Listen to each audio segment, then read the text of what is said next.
सर्वसामान्यांना, कष्टकऱ्यांना, शूद्रांना, अतिशूद्रांना शिक्षणाचा, जगण्याचा, व्यक्त होण्याचा अधिकार नाकारला, प्रचंड मोठ्या शिक्षा दिल्या. ती मनुस्मृती डॉक्टर बाबासाहेब आंबेडकरांनी महाडमध्ये जाळली. पण आज हा भारतीय जनता पक्ष पुन्हा ती मनुस्मृती पुनरुज्जीवित करू पाहत आहे. मनुस्मृतीचा अभ्यासक्रम बनारस हिंदू विद्यापीठामध्ये सुरू करण्यात आलेला आहे. भावा बहिणींनो, हे आवाहन आहे तुम्हाला की ही त्यांची वाटचाल आपल्या लक्षात येते का?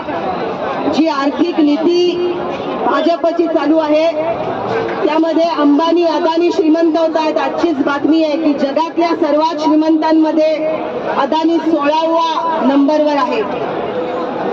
आणि जो भारत देश ज्यातल्या या अदानींना आपण 16 नंबरवर आज श्रीमंत म्हणून गेले, त्याच देशामध्ये जागतिक भूक निर्देशांकामध्ये आपण 111व्या क्रमांकावर घसरलेलो आहे. म्हणजे इथे उपासमार वाढतीये, भूक वाढतीये आणि त्याचबरोबर अदानीची संपत्ती वाढते. यातला अर्थ काय तो लक्षात घ्या.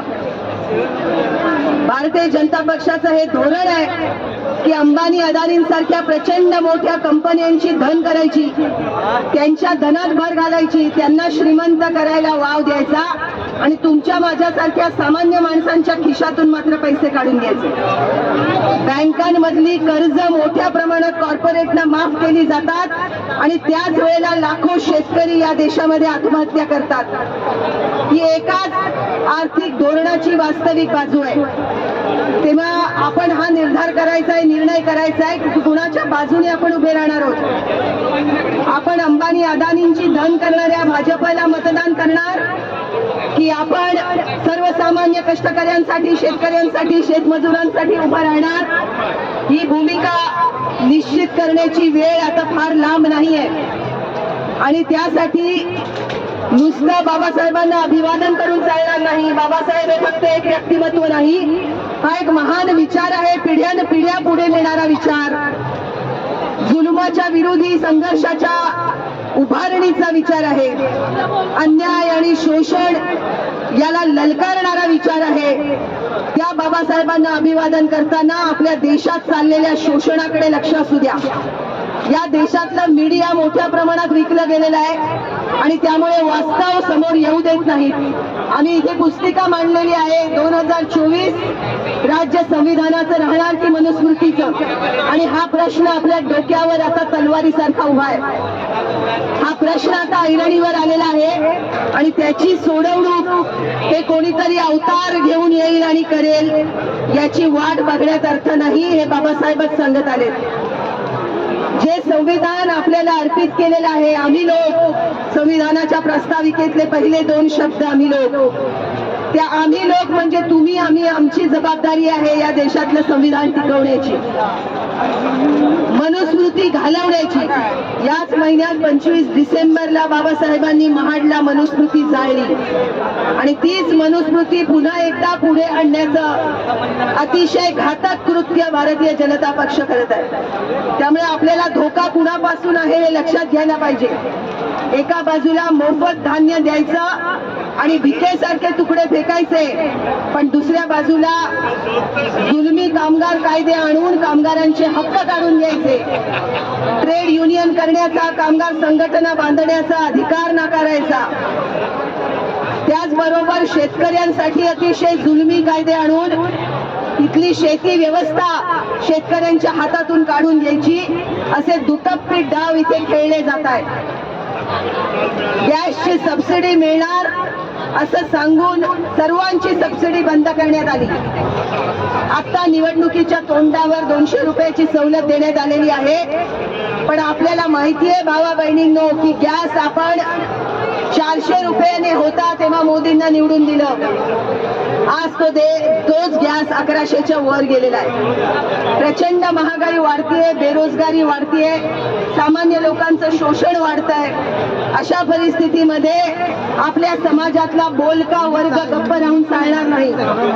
आज इथे बाबासाहेबांना अभिवादन करायला आलेला संघटित क्षेत्रातला कामगार वर्ग, सुरक्षित क्षेत्रात नोकऱ्या करणाऱ्या सर्व बांधवांना हे कळकळीचं आवाहन आहे.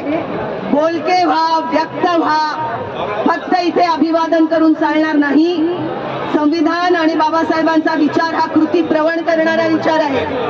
त्यामुळे आपल्याला कृती करणं भाग आहे. बाबासाहेबांना आणि त्यांच्या विचाराला, त्यांनी निर्माण केलेल्या संविधानाला संपवणाऱ्या शक्ती आज सत्तेत, राज्यात आणि केंद्रात आहेत. त्यांनी प्रचंड पैसा मिळवलेला आहे. भ्रष्टाचाराची अख्खी गंगा आज भारतीय जनता पक्षातच जिरवण्यात आलेली आहे. आणि भ्रष्टाचार आमच्या पक्षात या आणि मग चालू ठेवा हे त्यांचं धोरण आहे. बाहेर राहून भ्रष्टाचार करू नका, सर्वांनी भारतीय जनता पक्षात या आणि मग भ्रष्टाचार करायला तुम्हाला मोकाट रान मिळेल, हे ते त्यांच्या धोरणातून उघडपणे सांगतायत. या सगळ्याकडे आपलं लक्ष असू द्या. हा देश शेतकऱ्यांचा, कष्टकऱ्यांचा, दलितांचा, आदिवासींचा, भटक्या विमुक्तांचा, कर्मचाऱ्यांचा, सामान्य नागरिकांचा आहे. हा देश अंबानी अदानींचा देश नाही. हा देश जिंदाल मित्तल आणि टाटा बिर्लांचा नाही.